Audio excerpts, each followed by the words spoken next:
Салам достор, сиздер менен окутуу жана биздин бүгүнкү сабагыбыз англис тилиндеги сөз түркүмдөрү. Ар бир тилдин ичинде көптөгөн сөздөр бар.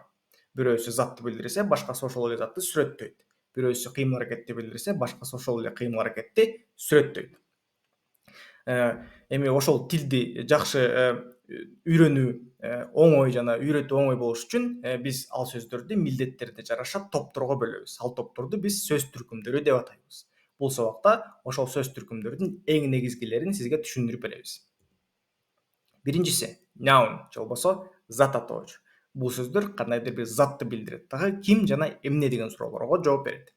Мисалы, this is my dog. Бул менин күчүгүм. Бул жердеги зат атооч бул dog. Анткени бул затты билдирет дагы эмне деген суроого жооп берет. Мисалы, башка бир мисалы, I have a bag. Менин баштыгым бар.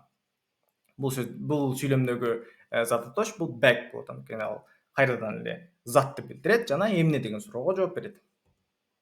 Кийинкиси verb же болбосо этиш.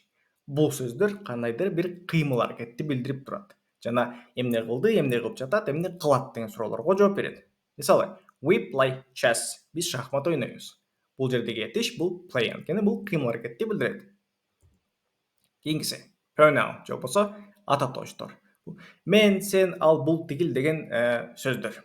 Бул сөздөр зат атоочтордун ордуна колдонулат. Мисалы, she is beautiful.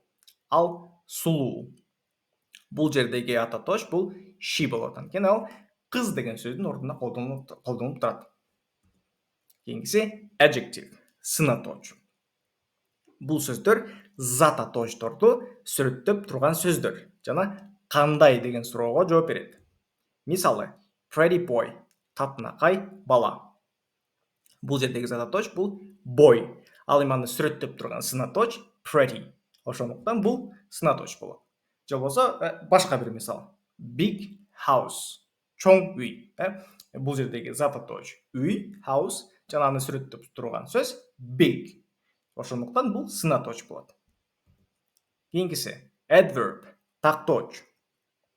Бул сөздөр кыймыл аракетти сүрөттөп турган сөздөр. Жана кантип деген суроого жооп берет.